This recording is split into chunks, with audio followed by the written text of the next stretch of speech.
Great. Thank you so much for joining everyone to the first of our four-part series on content moderation. I am your host and moderator for today, Nafia Chaudhry, and I will just kick off with intros for about 5 minutes, and then we will have a moderated panel session for 30 minutes and then open it up for Q&A, where all of you will have an opportunity to ask questions to our awesome speakers today. So really quickly with intros, I'll just firstly start off with intro to this panel itself and the Foundry or Internet Law and Policy Foundry, which are organizing this event. So today's panel is organized by the Foundry and co-sponsored by TikTok, Microsoft, and Swilgen. And for those of you who are joining us for the first time today, the Foundry is a collaborative organization for internet law and policy professionals who are passionate about disruptive innovation.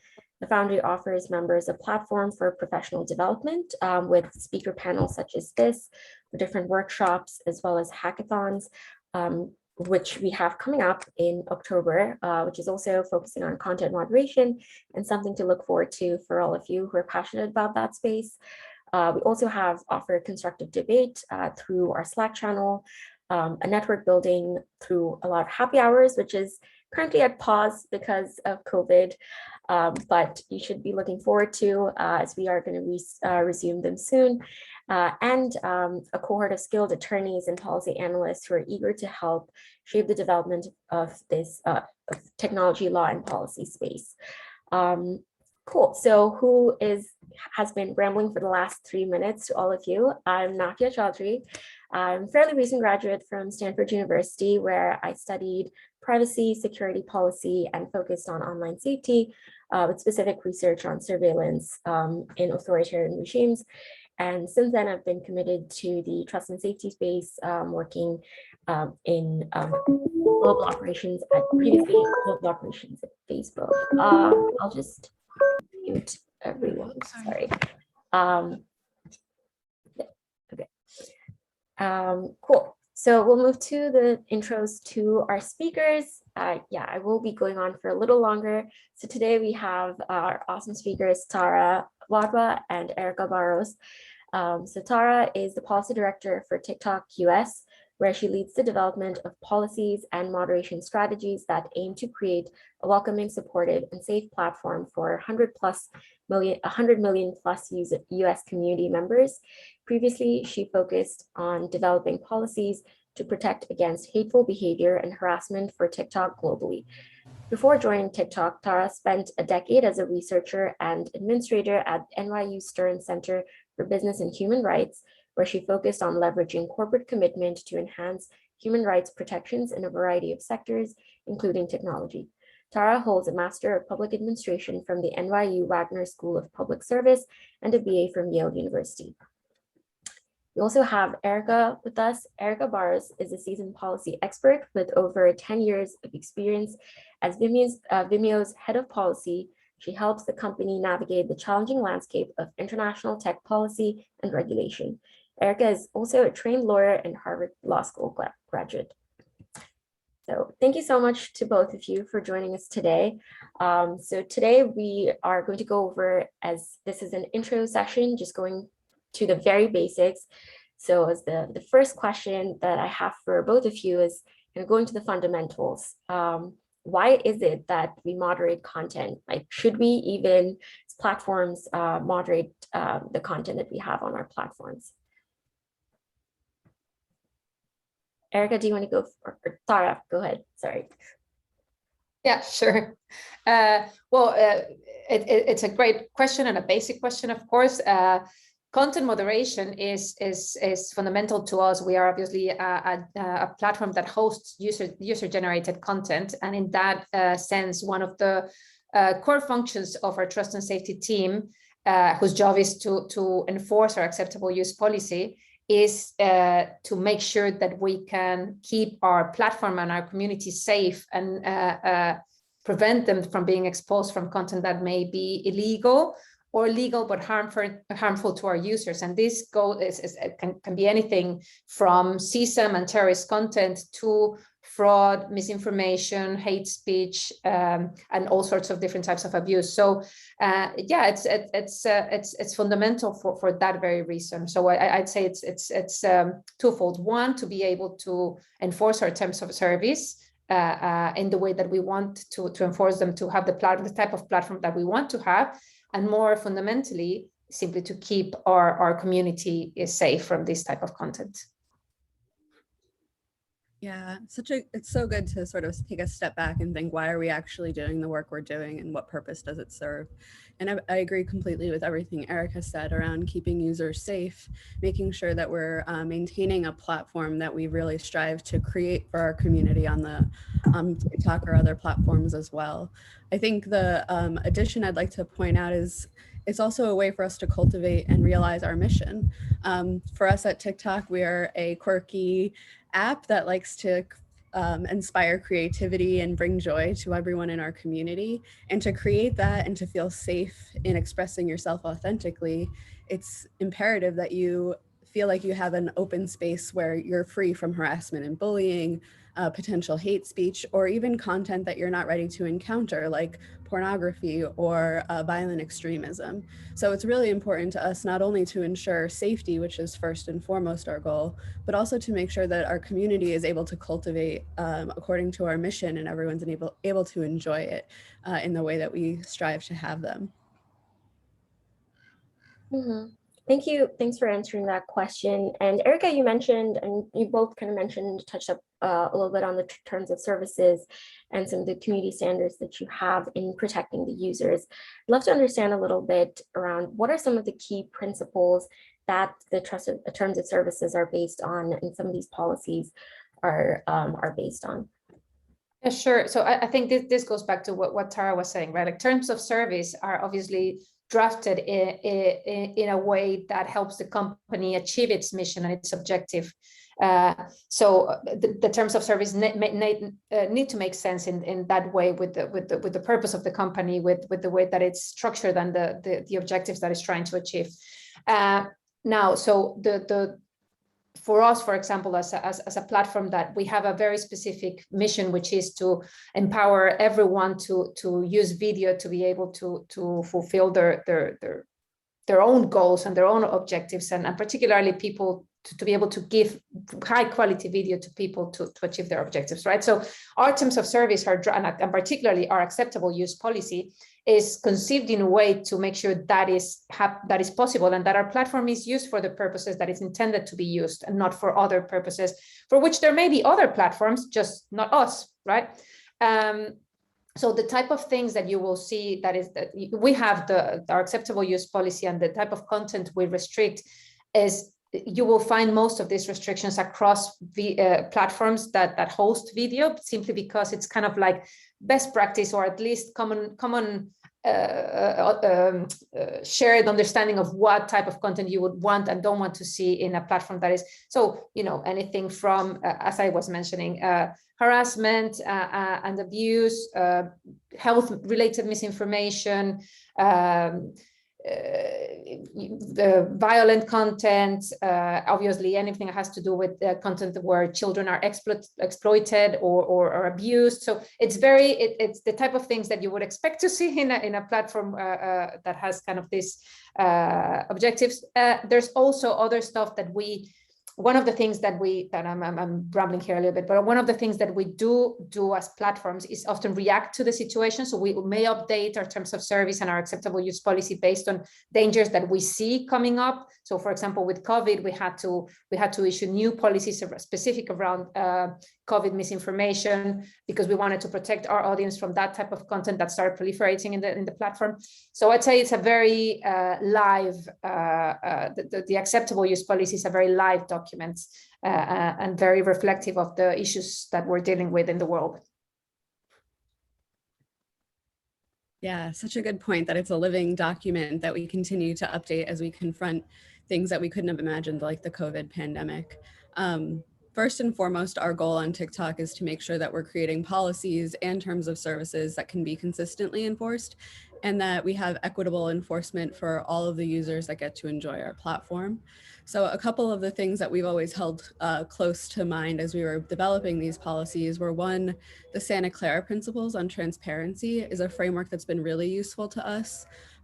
We are a newer platform, so we're about 3 years old now, or a little bit older than that, but we continue to make progress in putting those principles into practice. So ensuring user notifications and transparency for why their content comes down, the ability to appeal if they disagree with one of our decisions, so that they can have more insights into what we expect our users to do or behave on our platform.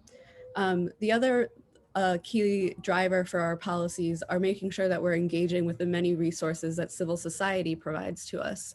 So we're able to leverage things like the ADL's list of hate groups and the National Eating Disorder Association's list of eating disorder terms and phrases, making sure that we're incorporating those experts into the way that we manage our platform, because they can truly reach users and provide the expert resources that they might need to access, and our partnering with them makes sure that it's easy and quick to find in-app for them. So the frameworks around the Santa Clara Principles and transparency, but also just leveraging civil society for all of the great work that it's done. Can I just, that's a great point. And I just, to the mention you made about ensuring that you can enforce your terms of service consistently and objectively, I think that's the goal for all trust and safety teams, right? And all in this sense. And that doesn't mean, which comes back to the point that we were mentioning earlier, that doesn't mean that your terms of service need to be the same as the next company. It means that you enforce your own terms of service that make sense to your company in a way that is objective and consistent, so that users have certainty as to what they can and cannot upload and what's allowed on your platform versus what's not. Which I think it's an important point. Yep.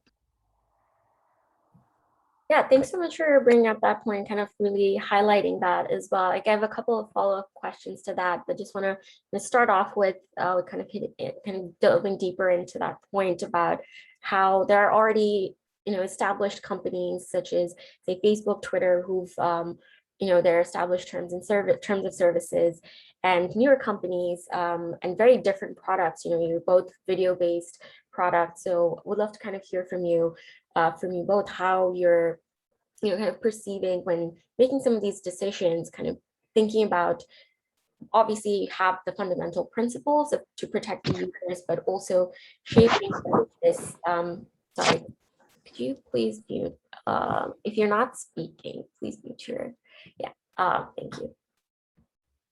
Yeah, sorry, just going back to the question. Could you talk a little bit about how you think about designing some of these policies, that is, this living document, these living policies, keeping the product in mind and how the product is being used and misused? Sure, I'll start that one off and give Erica a break. So some of the things we think about as a living document of our community guidelines in general is, again, just how are we seeing the use of our platform evolve, and what do we really want to make sure that it's available to users? So one of the things is there's no one person at TikTok that's going to make a unilateral decision about any one policy area. Instead, it's a lot of work with experts in consulting with them on what something like COVID and the ramifications of that are, how we've seen misinformation narratives spread throughout the internet, and how we want to be careful about those, especially in a video format.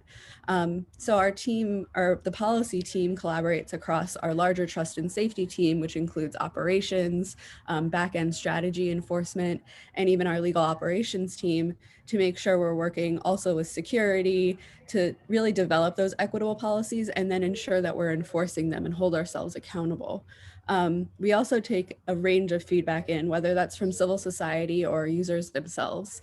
So that's also a very important signal to make sure we're getting it right, and being able to have the flexibility to go back and say, we tried to enforce that, we see that we're not able to do it consistently, or it's a little bit too nuanced. How do we calibrate and train our moderators? So one of the things I'm really proud of on our team is having a training team that reports directly into safety. And they're able to do trainings not only on the technical parts of our policy, but also on things like unconscious bias or other aspects that we really want to make sure the principle of the policy is being applied rather than the technical black and white. Because if you work in our world, you know that there's nothing black and white about UGC. It's all a shade of gray. So those are the things we're trying to always keep in mind. And the last thing I would just remind everyone of is like our biggest users are ourselves. There's nothing that replaces going on your app and looking at how everything's evolving, looking at what your own For You page or other places look like on your app. We're super users of our own app so that we can go in and really see what's happening in real time. That's a super comprehensive answer. So I don't have much to add, except for the fact that obviously what we look into when we do constant reviews to our terms of service, to our acceptable use policy, and whenever we need to make an update, we make the update. And what we're looking for is basically we're looking at how our platform is being used. We're looking obviously at how we want it to be used, and if there's correspondence there. We're looking into what new challenges there are out there in the world, as I mentioned earlier, COVID being a perfect example. We're looking at what policymakers are saying, what their needs and concerns and expectations from platforms are.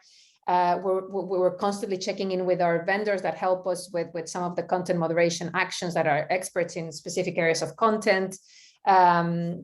And we're also looking, to make sure that internally, from an internal perspective, we're working to make sure that the perspective of the trust and safety team is really is included in the product development process, which is essential to minimize risk and to put out their products and services that are going to be, to the extent possible, used the right way and minimize abuse of those products. Yeah, I'll just add those to the list. Mm-hmm. Yeah, thank you both. It's so just to kind of summarize, you mentioned that there are a lot of stakeholders involved in both constructing some of these policies to then both it's like the iterative process of gathering feedback, and over time a lot of new problems arising, a lot of new challenges that require additional changes to the policy itself. So and a lot of different stakeholders who are also holding you accountable, from civil society organizations to governments to the users themselves. So would love to hear a bit from you around kind of the user accountability, or the accountability side of who are these people who are keeping the platforms accountable, and what does your partnerships look like? I know Tara and Erica, you both touched on it a little bit, but if you could elaborate on that as well. Should I take this one first too? I think the who's keeping us accountable. Well, it's there is both accountability to internally and externally, obviously, right? Like we need to respond to our internal stakeholders. We need to make sure that we're meeting our metrics, that we're doing our job, which is to reduce the exposure of our users to harmful content and reduce the existence of harmful content or illegal content on our platform. From an outside perspective, obviously, regulators and policymakers are always kind of like, it's a real pressure, in the sense that we know that if, there's at the moment the whole debate about reform of Section 230 in the United States, or you have the DSA in Europe and so many other proposals that are coming after those, to pressure platforms to do a better job. And that's obviously it puts a spotlight on the fact that for many years we maybe weren't doing things in the best possible way, and there's a better way going forward, and we need to kind of just keep improving and iterating in our practices and until we get it right, or at least as good as we can get it. Obviously, content moderation is extremely difficult because of what Tara mentioned earlier, which is most of the the black and white areas are very easy to deal with, and if it's this, it goes, if it's this, it stays. But the problem is the massive chunk of gray content where you need to make a decision based on obviously your acceptable use policy, but there's always an element of human decision involved, which is very, very challenging. And anyway, so yeah, there's also obviously civil society. There's also, in our company, for example, in Vimeo, we have a very active, very, very present employee base who will call us out when they see a particular type of content they go like, why are we not doing anything about this type of content? So that's a very, very strong stakeholder group that I'm sure you, Tara, have the same issue. So yeah, the reality is that all of these processes, and to be able to get better at moderating content and keeping users and platforms safe, it needs to be a multi-stakeholder ongoing process where everyone just takes a part. Yeah, that's so well said. I agree, of course, on the employee base and the civil society actors that we're able to partner with in holding us accountable. It's also forums like these where we're able to connect with our industry peers and understand what challenges they face and how we might come to solutions together as an industry is another really valuable mechanism that we have. One of the things I'd like to highlight on this piece is transparency is key. And so what are the messages that we're or the communications that we're able to send out to be clear about how we're doing and where we see we are doing well and where we'd like to improve. So some of that happens in our quarterly transparency reports that we publish for all of our users to see and anyone else that would like. There's other opportunities that we have, like these panels, to tell you where we're facing challenges and where we feel like we're doing a good job. And then the users themselves. Just as all of our employees are users, as are the users on our platform. And so we have groups that are designated as ERG or affinity groups that we always like to hear from. That feedback is really critical in making sure we're always improving our policies. And I'm near an airport, if you can't tell, so apologies about the plane flying overhead. Yeah, no worries on that. But yeah, thank you so much. And I can see that we already have a bunch of questions coming in where the people are excited to speak to both of you directly. But just kind of just to follow up on that, on how you kind of went over the process of decision making, on also feedback loop that you have ongoing, which is really amazing to see how many people are part of this whole process, who's keeping you accountable, who's also providing constantly, I guess, chiming into that process itself. And just want to kind of hear from that, like going back to this feedback loop and users, because there are times where there are a lot of minority communities on the platform who are vulnerable communities who might not have that opportunity to provide that feedback at all times. I'd love to hear from both of you. What are some of those, what are initiatives that you are taking in your respective companies to protect those communities? And just at large, what you think platforms should be doing more of to protect those vulnerable communities? Yeah, it's something that's always top of mind because it's not just about creating policy, but it's ensuring its equity. And one of the things we've seen historically in different types of broadcast is how do we make sure that there's voices from all sort of perspectives and walks of life coming through. So it starts at the very basis of how we approach hiring. How do we ensure that everyone that's working on the policy team has a diversity of experience, both in terms of lived experience and the walks of life that they're coming from? So that's one of our key fundamental places that we start. Another part of that diversity is hearing directly from the users. And so I was really privileged to be able to speak with a group of Canadian Indigenous folks who have a huge presence on TikTok that you might not have realized. Indigenous people as a hashtag has over 4 billion views on TikTok.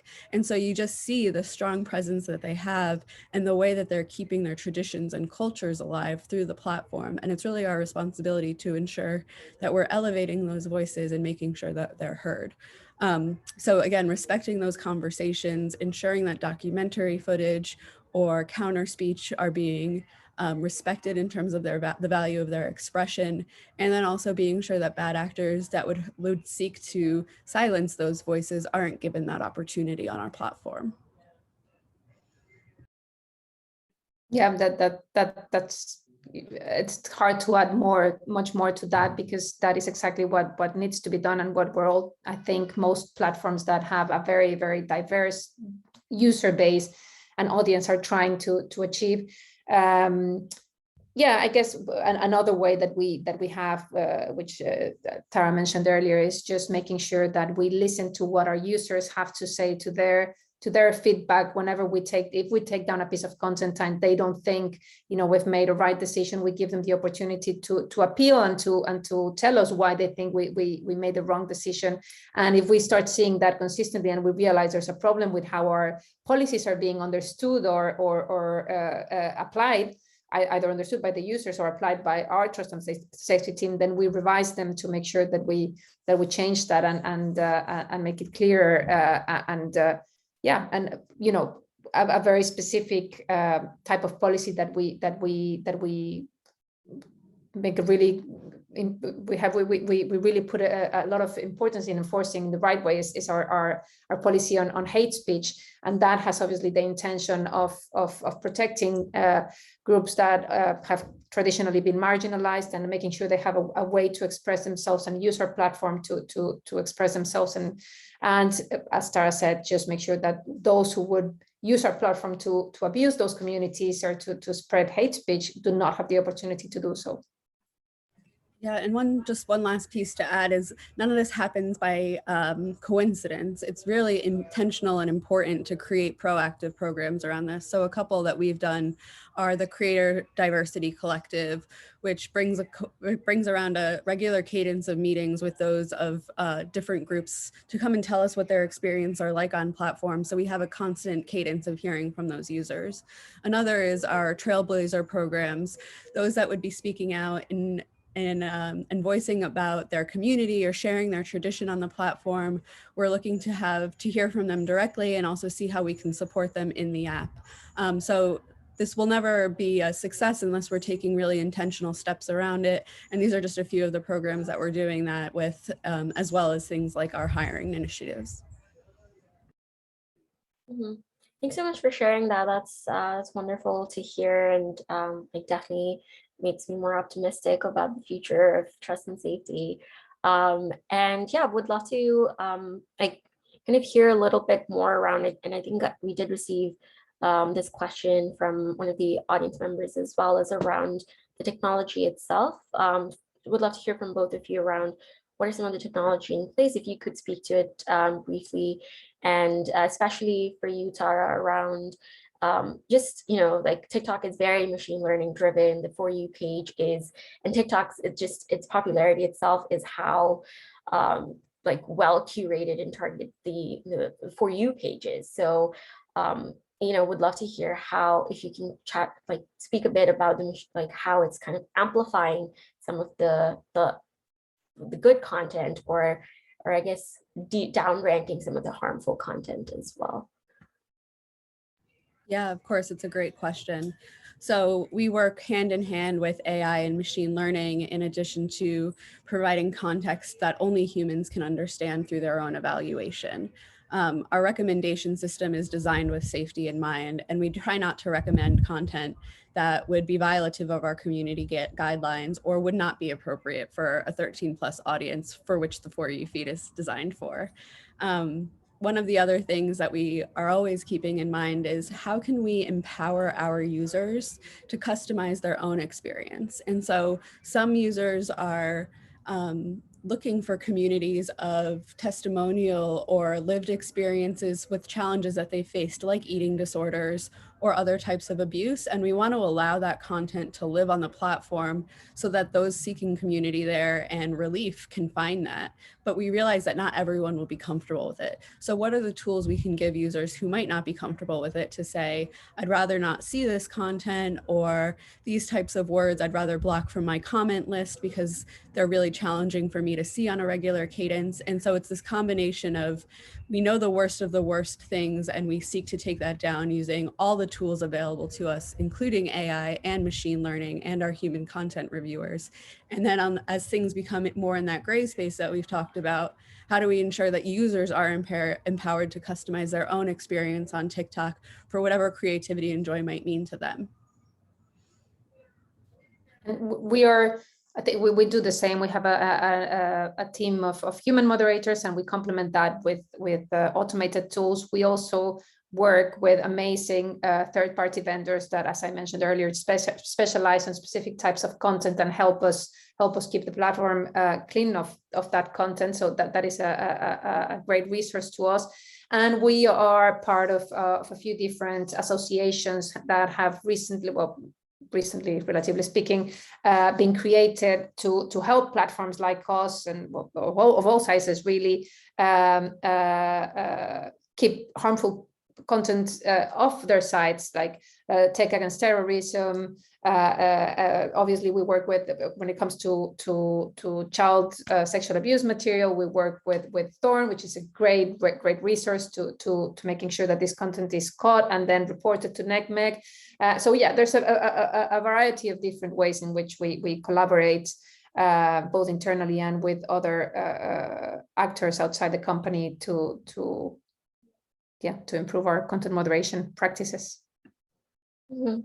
Yeah, thanks so much for answering those questions. I mean, I think there are a lot of times with a lot of the press around content moderation, it always makes it seem like, oh, TikTok has made this decision, Vimeo has made this decision. But I think the reality is always there are so many stakeholders constantly involved in making these decisions, keeping platforms accountable, providing that feedback, especially I think the efforts that companies are putting in, giving power back to the users and allowing them to provide feedback back to the companies to say that this is the type of content that we want to see, that we want shared, and obviously at the same time, and having governments and civil society constantly looped in through that process as well. I know there are lots of questions already in the chat, so I will just open up to audience questions a bit early, and I can start reading out the questions, and then also if anyone wants to in the audience wants to speak and ask questions, feel free to do so as well.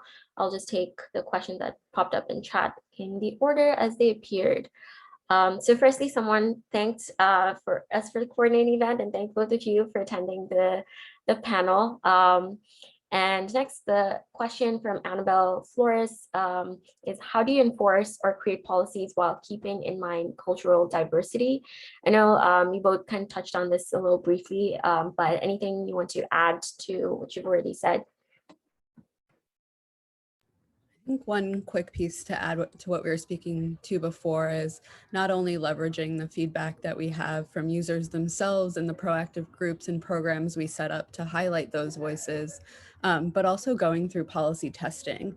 We're really fortunate to be able to have sandbox experiments where we can look in and see, how is the policy being really understood? Are there places we should either tweak the language of the policy itself, or we need to add more context in our trainings to moderators so that they understand what the spirit of the policy is really trying to control for, and that we do value the expression of all users, and we want to make sure that we're holding that in the highest regard. So one of the things we've always spoken about is it might feel good to take content down because you feel like you're doing something to be protective, but actually in a lot of cases, the right decision is always to leave it up. And so making that trade-off and understanding that not taking that action is just as important as taking it, and ultimately the spirit of the policy and the reason we're trying to enforce that policy is what you want to hold in the back of your mind. I think content moderators are unsung heroes, and I just want to continue to champion them and understand how we can ensure their mental health, provide them all of the resources to be successful, and ensure that we're being clear in what we're asking of them and giving them strong rationales about why.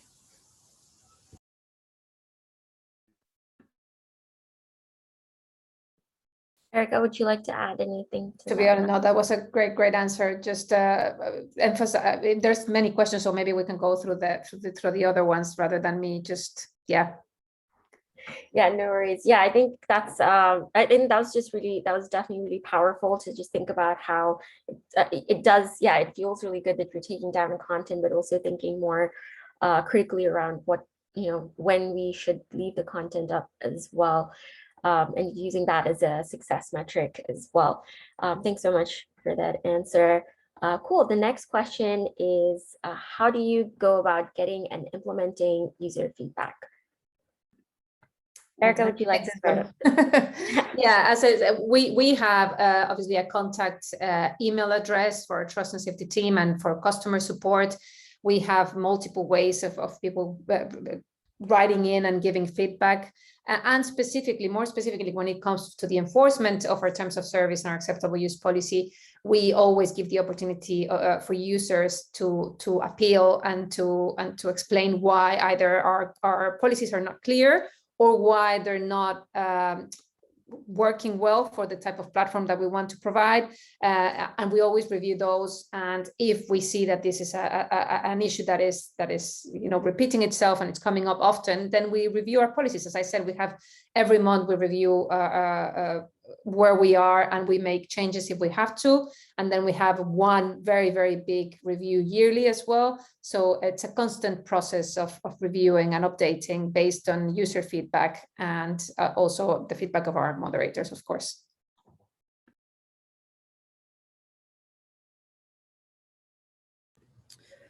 Just to add in some brick and mortar message or mechanisms for feedback. Again, we have set up programs like the Diversity Task Force and Collective to ensure that we're hearing straight from our users about their experiences on the platform. We also run focus groups to ensure that we're hearing about, how is your experience of using our customized tools working? Is there something that would be more intuitive to you than less? Because making sure everything is easy and accessible and intuitive is also just as important as having the mechanisms there. So it covers a whole range of things, not just how our content mechanisms are working or our policies, but actually how you access them and how you gain knowledge and insights into what you're empowered to use the apps and privacy settings for is another really important feedback loop that we really want to seek to improve and continue to be robust. Cool. I see. Okay, the next question is about technology use. I know, again, this is something I kind of touched on a bit as well. So I'll just move to the next question about bad actors. So bad actors operate across multiple platforms. How are you collaborating with other platforms to address this challenge? This question is from Chloe Lee. Yeah, I think that there's a lot of initiatives that have formed in recent months precisely to do that, to make sure that industry is exchanging knowledge and that we're sharing practices to be able to combat these harmful actors, who, by the way, are super creative and always come up with new ways to abuse services and systems. So there's a bunch of different groups, like the Trust and Safety Professional Association. There's one group that's called the Digital Trust and Safety Leadership Council, which is basically comes together to design a framework for content moderation, basically to make sure that all of the companies can start following the same type of approach and strengthen their practices. There's groups, as I mentioned, like the Tech Against Terrorism, whose main objective is to help platforms combat terrorism. There's groups like NECMEC, whose job is to make sure that companies have resources to combat child sexual abuse material online. GiveCT, again, for terrorist content. So there's multiple different avenues. The UN has multiple resources as well, and so there's, whenever you either want to look into what other platforms are doing or read into government or policymakers' recommendations, there's plenty of resources out there. Of course, the work can still improve, and we can do a better job as industry in terms of exchanging this knowledge, and we're getting there. It's a relatively new thing, I would say, but yeah, we're definitely in the right path, I think. Yeah, as a former civil society member myself, I recognize the real value of multi-stakeholder initiatives like all of the ones Erica just mentioned, as well as industry associations that we're able to join and learn from. So I think those are really fundamental, and I couldn't say more about the great programs that Erica had just mentioned. The other opportunities are just making sure that we're actually looking to see what is happening on other platforms. The worst thing you can do is be narrow and siloed into only what's happening on yours. We exist in a larger ecosystem ecosystem, and so need to continue to pay attention to what's happening on Telegram or other platforms to ensure that we're really meeting the needs of what could migrate over to ours and ensure that they don't make a footprint for those most malicious actors. So just adding that little bit to Erica's great overview of the really good organizations out there doing great work. Yeah, I think that's yeah, thank you both for sharing that. And I think it's also very interesting when you see those like users sort of migrating in or out of a product as it's also a metric of how people are perceiving some of the terms of services and the policies, but at the same time being critical about, okay, how much of that is just an aspect of the policy of the product itself, and how you kind of again go back to the principles of content moderation and how that ties to your respective product and mission. The next question that we have is for you, Tara, about what are content moderators at TikTok? Where are content moderators at TikTok based? Are they distributed worldwide? Sure, yeah. So we have content moderators in the United States. We have full-time content moderators. We have part-time content moderators. Again, it's one of those things, there's no silver bullet for any of this or one template. If you think about TikTok, we have so many policies that touch different surfaces. So it's not only about video, it's also about text and user profile images. We have live stream available now. And so we're really looking to make sure we're leveraging the content moderators that have experience in this industry and also have the experience of different lived experiences and diversity in their own background. So I oversee the US policy and trust and safety team with my colleague Eric Hahn, and we're always really focused on what is the right thing for the American market and the way that we want to ensure our users in the US are being are given fair and equitable treatment. And so it's ensuring that there's cultural diversity, ensuring that those that have really talent and experience in things like live stream or others are also part of the program. So it's another place where casting a wide net and ensuring you're getting the best of the best in a range of different experiences and skills is really important as our platform and products that we offer continue to evolve. Yeah, I think that's a good segue to the next question as well, which is about how about bias in the content moderation process. If you could both kind of touch on how you address bias. I think again, like a little bit that you mentioned is around, hiring and focusing on diversity and equity in hiring process, as well as, but would also love to hear with some of these companies, for example, you being based in the US, and Erica, you're in London, kind of like how you ensure that the entire process is that the policies themselves are not kind of coming from just one perspective, but have that multidimensionality to it too. Yeah, so obviously when we draft these policies, you try to have as global an approach as possible, because your user base is global, right? I think one of the key points is, and I think Tara mentioned this earlier, is training, internal training, to make sure that your content moderators really understand the spirit behind the policy. There's always obviously a rationale as to why you're implementing a certain policy, and training is essential, because in the end they're going to be the ones in many instances that have to make this decision. So making sure they get the nuance and they make and they get what just a really good understanding of what the principle or what the objective of the specific policy is essential, and that needs to be an iterative process, and it needs to happen every so often to make sure that everyone is kind of like on top form when it comes to that. And because inevitably what happens is that you start applying your own personal views on the world into your moderation decisions. So you need to have those policies and the spirit behind those policies very fresh in your mind when you're looking at content. And really the reality, coming back to what Tara said before about sometimes the right decision is to leave content up. Sometimes we see a piece of content that is not necessarily something we like, because we come from a different politics camp or whatever.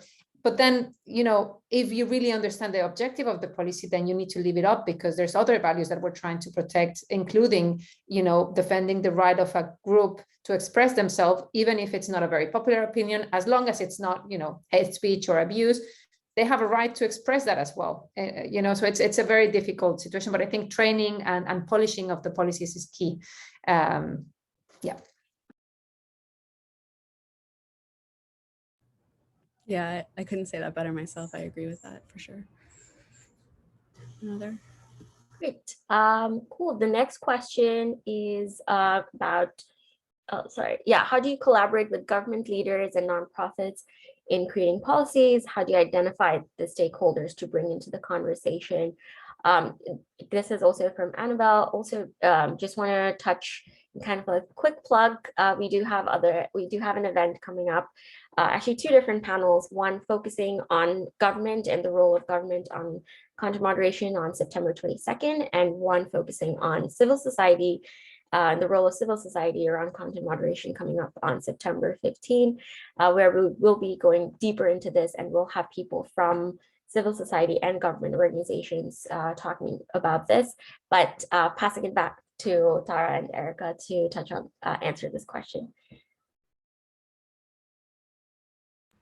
I think there's lots of great examples of the ways governments are seeking to solve a lot of the same problems that we are, and how we can best partner with them. So Canada just introduced a hate crimes bill that they're socializing around how they might seek to regulate that, and have a great consultative period with companies like ourselves to understand how that would work in practice, what we're already doing in the space, and where they can leverage their share of the civil society sector to help out with our ultimate goal of achieving a safe online platform.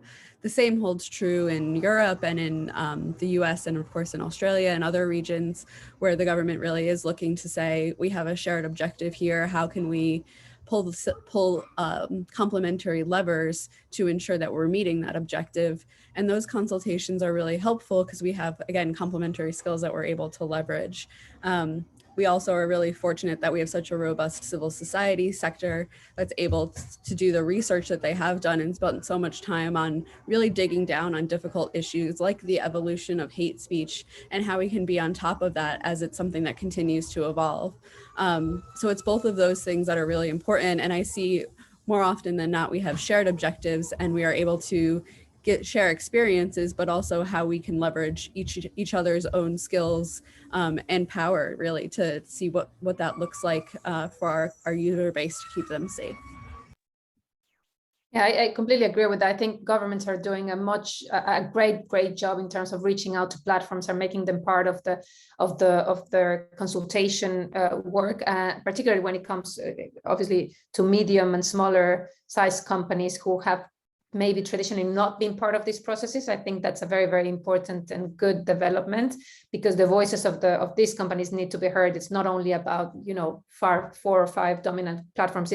Any change in terms of law and policy impacts the wider ecosystem. So it's fundamental. I think another way in which we typically get in touch with policymakers or regulators or ensure that we're part of these processes is through trade associations, and now more and more smaller types of coalitions between like-minded companies that want to be able to take a seat at the table and express their views on these issues.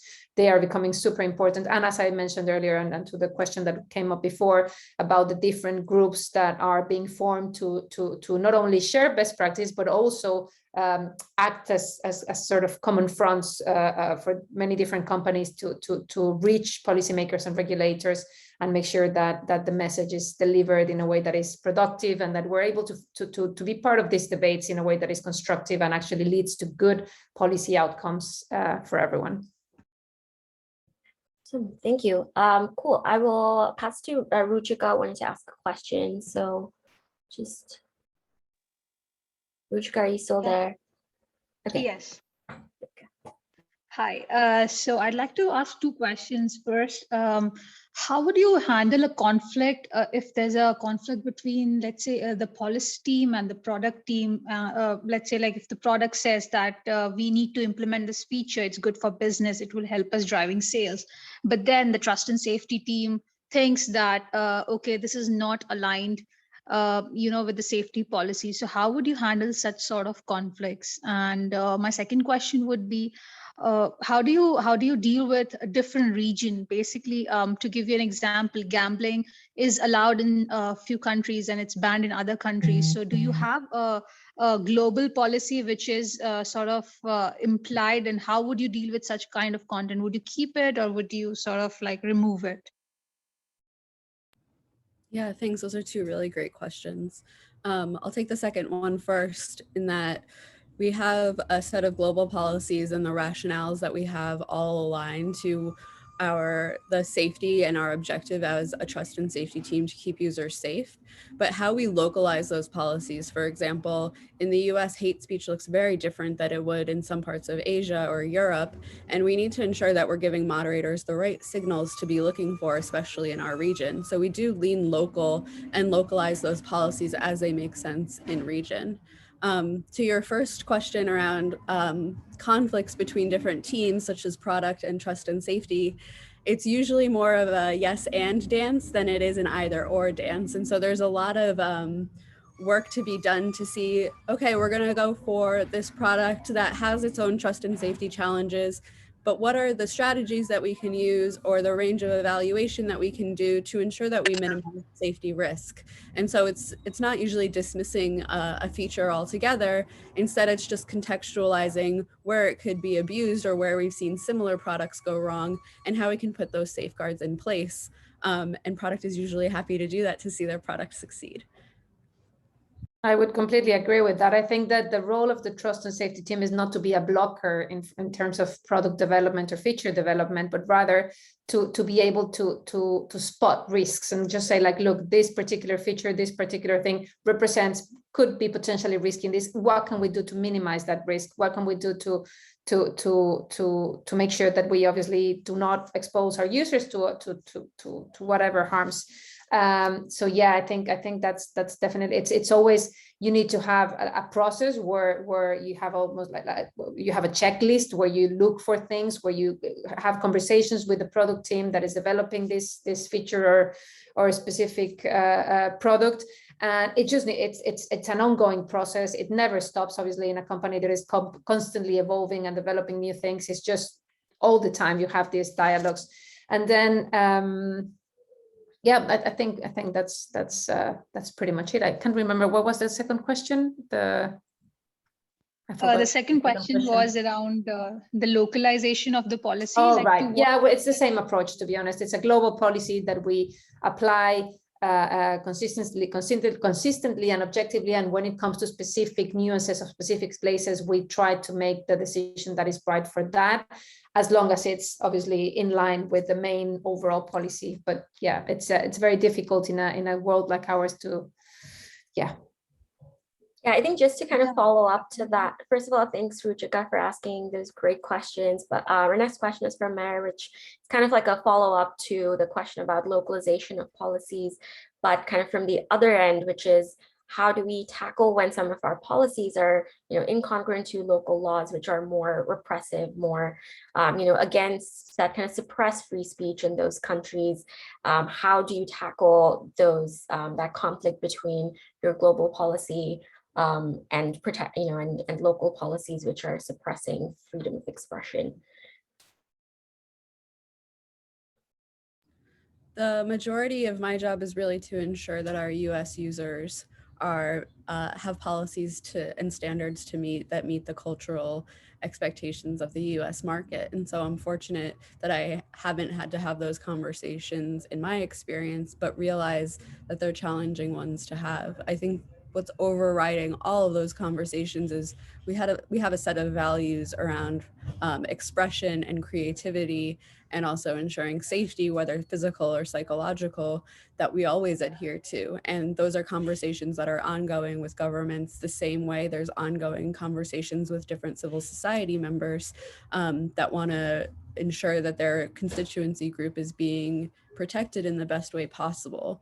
And so we continue to have those conversations, but first and foremost, we're putting our values and our principles there to say, these are the reasons that we take this approach. Can you share more? But really doing the community communication and explaining why we are set up the way we are and why we think it has merit. Yeah, I guess just to add to that, the